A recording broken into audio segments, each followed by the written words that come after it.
Hello, David at MarineMax in Lake Hopatcong. I'd like to show you our newly listed 2024 Tracker Targa 18. This is an aluminum fishing boat. It's got a Mercury 200 horsepower outboard.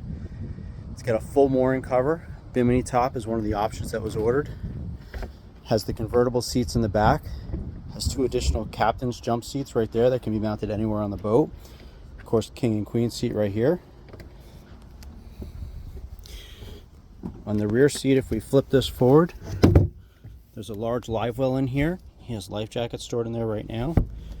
There's more storage over here on the starboard side. Rod storage in the gunnel.